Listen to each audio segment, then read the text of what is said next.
Alhamdulillah sudah kita talakikan bersama surat Al-Maidah dari ayat 75 sampai 81 atau akhir dari juz 6. Ya, sedikit kita ada sisi tajwid yang ketika saya membaca ayat 78 tadi.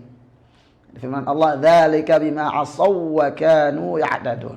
Jadi saya teringat pertanyaan teman dulu di Libya. Ya, dia pertanyaan ini teman di Libya dulu.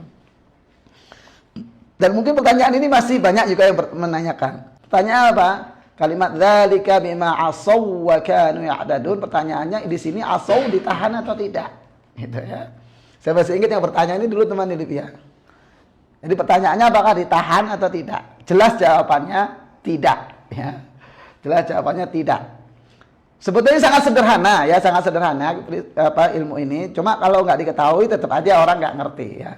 Yang prinsip apa? Bahwasannya yang ditahan dalam ilmu tajwidnya yang ditahan itu hanya gunnah. Ingat? Ya, yang ditahan itu hanya gunnah. Dan gunnah itu adanya di mana? Hanya di huruf nun dan mim. Maka yang ditahan gunnah itu kalau ada hubungan dengan nun dan mim. Udah. Ya. Walaupun ada yang izhar ya, tapi tetap yang ditahan itu pasti ada hubungan dengan nun dan mim.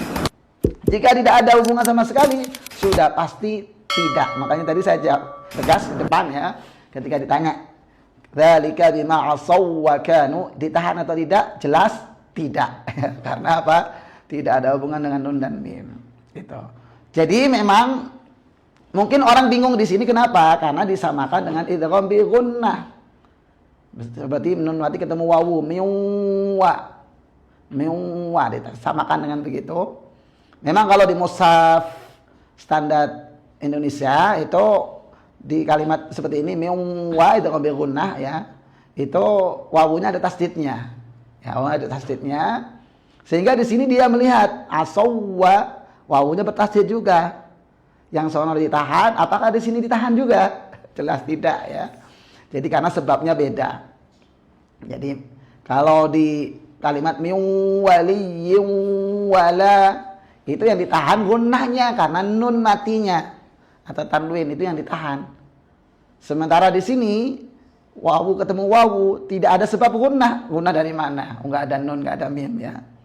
Jelas dia berlaku tasdid secara umum ya, itu ditekan secara wajar sesuai sifatnya rokhawah di sini. Ya, jadi tidak ditahan.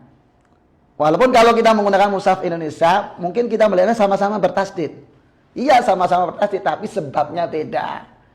Kalau di idgham bi gunnah min waliyyun karena ada idgham bi gunnah nun mati atau tanwin bertemu wawu. Kalau sini karena idgham mutamatsilain wawu ketemu wawu.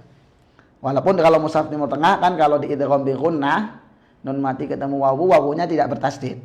Ya, itu hanya untuk membedakan antara idgham tam dan naqis. Ya, untuk naqis artinya huruf yang diidghamkan itu tidak gugur 100%. Dalam hal ini di miwa itu gunnah pada nun itu tidak gugur. Karena gunnah miliknya nun. Sehingga wawunya tidak bertasdid gitu ya. Nah, kalau di buku Shalaifut Tilawah itu sudah sebenarnya saya sudah bahas ya. Di bahasan macam-macam idgham jilid 4 halaman 72. Ini memang sengaja saya munculkan latar belakangnya itu, sababul wurudnya, karena saya pernah mendapatkan pertanyaan itu. Ya, maka ini saya pisahkan ya, ketika idgham mutamatsilain ketemu wawu. Kan ada contohnya sendiri 3 di sini. Ya, ada tsummat taqaw wa amanu, tsummat taqaw wa ahsanu. Kemudian contoh berikutnya yang tadi di surat Al-Maidah, di Al-Baqarah juga ada ini ya.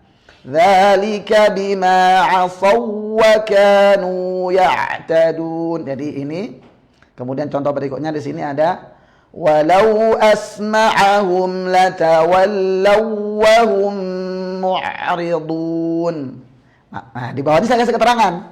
Huruf wawu tidak boleh ditahan seperti idgham bi gunnah. Akan tetapi cukup ditekan secara wajar, maksudnya sesuai sifat rokhawahnya. Ini sekali lagi saya munculkan contoh ini, walaupun cukup dengan bahasan idgham mutamatsilain ya. Tapi kenapa saya sendirikan? Karena latar belakangnya sering mendapat pertanyaan ini dan sering mendapati bahkan para imam yang salah ya. Salah di bacaan ini ditahan. Dzalika bima asawwa, gitu ya. Jadi prinsipnya begitu. Prinsipnya yang ditahan itu hanya gunnah. Tentu saja di sini karena wawu ya bertasdid, dia masuk idgham tam kalau idgham mutamatsil lainnya ya. Itu juga untuk mempertegas tasdidnya diperlukan naber ya. Salah satu kondisi naber itu kalau di buku Syaibut Tilawah juga ada di bahasan akhir ya, kondisi naber, artinya suara sedikit diangkat, yaitu ketika kondisi wawu yang bertasdid ya. Ini supaya apa? Menghindari kayak seperti ini, seperti kayak jadi kayak kesannya tidak idgham kalau tidak dinaber. Misalnya saya baca gini, dzalika bima asawwa asawwa, ini jadinya tidak idgham, jadi bacaan lin. Asawwa. Atau kalau berdomah, ya berdomah seperti kuwirat, ya itu kalau tidak dinaber kesannya jadi kayak mat.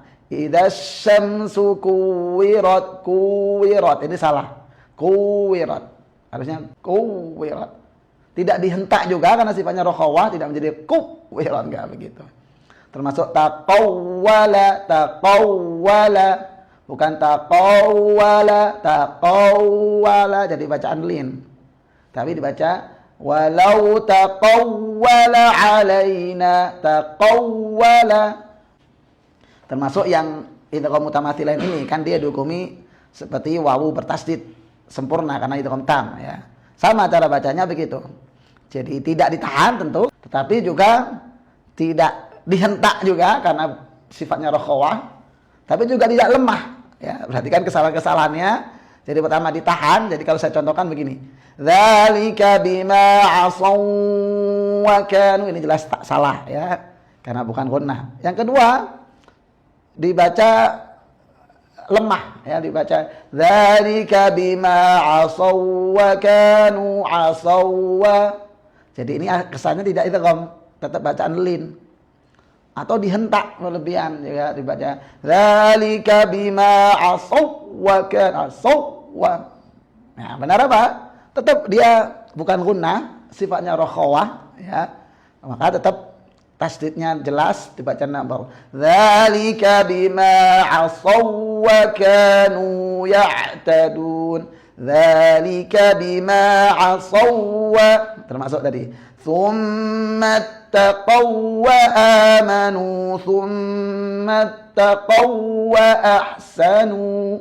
Bukan tsumma taqaw wa amanu. Ya, jadi ini sekali lagi ini sepele, simple, cuma faktanya ya, faktanya kalau tidak diketahui ya banyak orang ragu-ragu atau bahkan salah ya. Minimal dia ragu-ragu ditahan atau enggak, tahan atau enggak ya.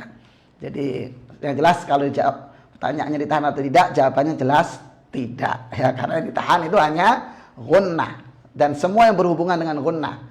Gunnah itu ada di nun dan mim.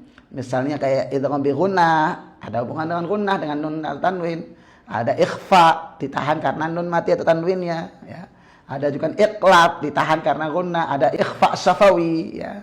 Mim ketemu ba, ditahan karena gunnah di mimnya, begitu. Intinya semua yang ditahan itu pasti hubungannya dengan nun dan mim. Kalau tidak ada sudah pasti tidak.